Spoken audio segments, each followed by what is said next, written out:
Bonjour frère Sébastien-Marie. Bonjour frère Gérard-Marie. Dis-moi, il y a une question qui me préoccupe grandement. Je me demande si tu as bien assimilé tous ces enseignements que nous avons faits. Oui, tout à fait, monsieur le professeur. J'ai enfin saisi que le fils de la veuve de Naïm, c'est bien Marie de Magdala, et sa mère, c'est Simon le lépreux, n'est-ce pas? Oh, mon Dieu, tout ce travail pour rien, c'est pas possible. Mais Gérard-Marie, c'était pour rire. Ah, bon.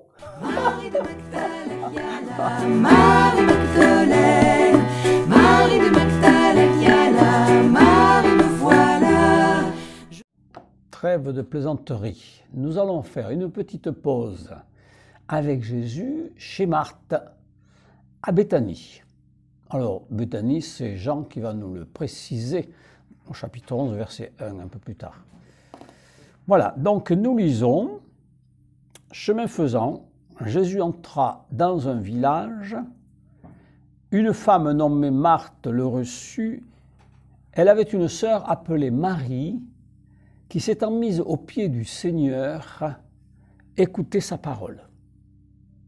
Et voilà ce que nous lisons sur le site Interbible à la rubrique Femmes et disciples. Voyons maintenant l'expression être assis aux pieds de quelqu'un. Elle évoque la position du disciple. Paul y recourt dans les Actes des Apôtres. Citation, « Je suis juif, né à Tarse en Cilicie, mais c'est ici, dans cette ville, que j'ai été élevé et que j'ai reçu au pied de Gamaliel une formation strictement conforme à la loi de nos pères. » Dans Actes 22 au verset 3. Ailleurs dans l'Évangile, des disciples anonymes sont assis autour de Jésus. En Marc 3, versets 32 à 34.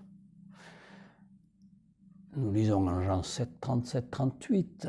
Cette phrase qui s'applique bien à Marie de Magdala. « Si quelqu'un a soif, qu'il vienne à moi et qu'il boive, celui qui croit en moi. » Elle a soif de Dieu, Marie. Nous pourrions donc, avec peu de chances de nous tromper, interpréter ces deux versets comme suit. Jésus et sa suite, c'est-à-dire les disciples qui le suivent, arrivent à Béthanie.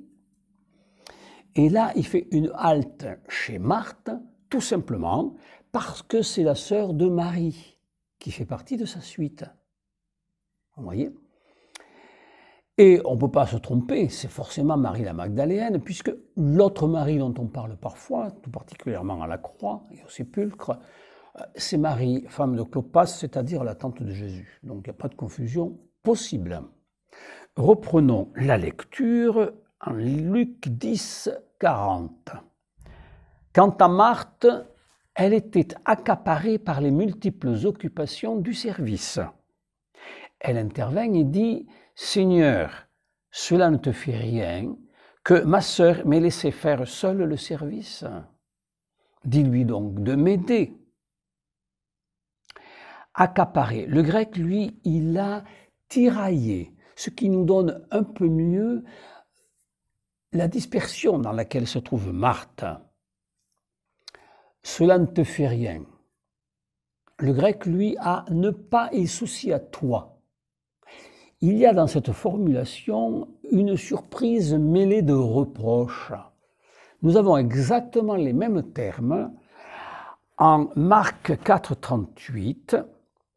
Et lui était là, à la poupe, sur le coussin, dormant. Et ils le réveillent et lui disent « Maître, ne pas il y a du souci pour toi que nous sommes perdus. Que ma sœur m'ait laissé faire seule le service. » Vous voyez, le fait que Marie soit sa sœur, pour Marthe, ça prime sur le fait qu'elle soit disciple de Jésus. Pour Marie, au contraire, le fait de faire partie de la suite de Jésus lui enlève le fait d'être concernée par le service. On peut citer ici alors cette parole du Christ qui vient tout à fait à propos. Dans Luc 9, 61, 62, un autre encore lui dit « Je te suivrai, Seigneur, mais laisse-moi d'abord faire mes adieux aux gens de ma maison. » Jésus lui répondit « Quiconque met la main à la charrue, puis regarde en arrière, n'est pas fait pour le royaume de Dieu. » Et reprenons la lecture maintenant, toujours Luc 10, versets 41-42. Le Seigneur lui répondit, « Marthe, Marthe, tu te donnes du souci et tu t'agites pour bien des choses. Une seule est nécessaire. Marie a choisi la meilleure part, elle ne lui sera pas enlevée. » Marthe, Marthe, dédoublement du prénom, à la fois comme un petit reproche pour répondre au sien, mais aussi pour la ramener à ce qu'elle est réellement, double. On ne trouve pas en elle cette unité avec Dieu que l'on devrait trouver. Tu te soucies. Jésus, c'est le prince de la paix. Et on aurait intérêt à écouter de nouveau ce qu'il dit aux disciples dans la barque, parce que c'est valable pour chacun de nous et tout particulièrement pour Marthe. En Marc 4, 40, Jésus leur dit « Pourquoi êtes-vous si craintifs? N'avez-vous pas encore la foi ?» Où l'on voit que pour Jésus, la foi et la paix du cœur vont la main dans la main. Une seule est nécessaire. On trouve dans Matthieu 6, 33, « Cherchez d'abord le royaume de Dieu et sa justice, et tout cela vous sera donné par surcroît. » Avant de poursuivre plus avant, il faut examiner la question suivante, qui se pose vraiment. Et pour cela, je vais vous lire un passage de Luc, chapitre 12, versets 13-14.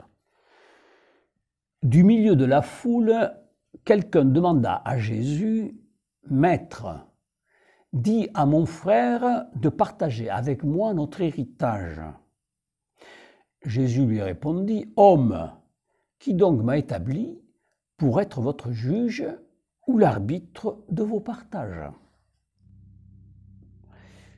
Nous voyons Jésus refuser de s'immiscer dans la querelle de ces deux hommes. Et pourtant, ici, il prend parti pour Marie. Jésus ferait-il deux poids, deux mesures? Sûrement pas. Il nous faut donc rechercher où se situe la différence entre ces deux situations qui, pour similaires qu'elles semblent être, ne le sont pas. Dans le premier cas, nous allons lire une note de la Bible Hostie. Il s'agit d'une querelle d'intérêt temporel provenant d'un attachement désordonné aux biens de ce monde. Dans le cas présent, il n'en va pas de même. L'une, Marie, est attachée aux paroles du Christ, l'autre, Marthe, est attachée aux soins du service. Il y a donc là deux niveaux différents qui doivent être ordonnés. On lit dans les Actes des Apôtres au chapitre 6, verset 2, « Les 12 convoquèrent alors l'ensemble des disciples et leur dirent « Il n'est pas bon que nous délaissions la parole de Dieu pour servir aux tables. » Et je vais vous dire encore ce que j'ai trouvé pour le père dominicain Thomas Michelet, nous dit, citation, « La pointe de l'enseignement du Christ serait plutôt dans l'opposition entre bien des choses et une seule, entre la dispersion intérieure et l'unité en Dieu. Ce n'est donc plus là une question de savoir si la vie contemplative prime sur la vie active, mais c'est de savoir où est ton cœur, où est notre cœur, pour tout acte que nous faisons, y compris l'adoration ou la méditation de la parole. Il ne s'agit donc pas d'ordonner deux niveaux différents entre eux, mais de tout ordonner à Dieu. Marie a choisi la meilleure part. Cela ne veut-il pas dire qu'il y a au moins deux parts? Dans le cas qui nous concerne, nous trouvons dans le deuxième livre des Rois, au chapitre 4, versets 1 à 7, cette parabole très instructive à ce sujet que je vais vous résumer. Élisée dit à la veuve d'un frère prophète démuni de tout sauf d'une fiole d'huile, d'emprunter des vases vides en grand nombre. Un de ses fils y verse l'huile de la fiole, qui ne s'épuise qu'au dernier vase présenté. Lisons le verset 7. Elle vint informer l'homme de Dieu qui lui dit « Va vendre l'huile et acquitte ta dette. Tu vivras du reste, toi et tes fils. » Vous voyez, il y a deux parts. Une pour vivre matériellement et l'autre pour acheter la dette. Et sa dette à elle, ce sont ses deux fils qui sont esclaves. Dans le psaume 48, au verset 8, nous avons « Nul ne peut racheter son frère ni payer à Dieu sa rançon. » C'est Jésus qui nous rachète. Cela fonctionne donc comme une parabole. Les vases vides pourraient bien être nos têtes, nos caboches. Les deux parts d'huile, celle de notre huile, de notre intelligence rationnelle, au service de la vie matérielle, et l'autre, l'intelligence spirituelle, sous l'autorité de la foi, au service de notre vie en Dieu. Nous lisons au psaume 15, versets 5 et 6. « Seigneur, mon partage et ma coupe, de toi dépend mon sort. La part qui me revient fait mes délices, j'ai même le plus bel héritage. » C'est la part des Lévites, parce qu'eux, ils n'avaient pas de part territoriale en Israël. Elle a choisi la meilleure part. Notre héritage, c'est d'avoir part avec Dieu dans le ciel. C'est pourquoi il faut écouter saint Paul qui nous demande de rechercher les choses d'en haut. Colossiens 3, verset 1. Je continue, ou plutôt je finis le psaume 15 au verset 11. Tu m'apprends le chemin de la vie, devant ta face débordement de joie, à ta droite éternité de délices. Voilà, le chemin, la vérité et la vie, c'est le Christ. Donc suivre Jésus, c'est la meilleure part. Marie de Magdala, on peut la nommer ainsi, a choisi la meilleure part. Jésus, elle l'assiste de ses biens. Et cette part ne lui sera pas enlevée. Voilà d'ailleurs ce que nous dit Jésus en Jean 10, verset 29. « Mon Père qui me les a donnés est plus grand que tout. Et personne ne peut les arracher de la main du Père. » C'est la part des martyrs. Personne n'a pu la leur arracher. En suivant Jésus, on se blottit dans la main du Père. Et c'est une richesse intérieure que personne ne peut atteindre ni arracher, contrairement aux biens terrestres. En Matthieu 6, 19, Ne vous faites pas de trésors sur la terre, là où les mythes et les vers les dévorent, où les voleurs percent les murs pour voler. Le trésor, il est dans les cieux et déjà même au profond du cœur. Ayons la curiosité de regarder les textes qui entourent celui-ci. Juste avant, nous avions la parabole du bon samaritain. Il serait curieux de voir si Jésus fait comme ces docteurs de la loi qui disent et ne font pas. Jésus s'est-il fait le plus proche de Marthe ou de Marie? Bien, moi je réponds des deux.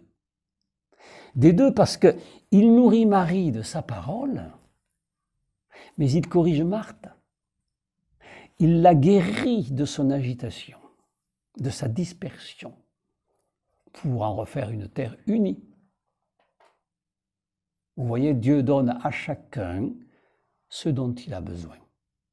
Aux uns la purification, la nourriture, aux autres la guérison, l'unité. Et juste après, nous avons la prière du Notre Père, que je vous laisse méditer à partir de tout ce que nous venons de dire. Je veux bien partager avec vous cette petite prière que j'ai écrite à Montmorin, notre lieu d'ermitage. Ô Marie de Magdala, toi qui as choisi la meilleure part en écoutant la parole de Dieu, prie pour nous le Seigneur Jésus, pour que, au milieu des tracas de ce monde, dans l'agitation constante de nos services ou apostolats, nous gardions toujours au Christ la première place. Amen. Marie de Magdala, Yala, Marie Magdalene, Marie de Magdala, Yala, Marie me voilà, je pleure.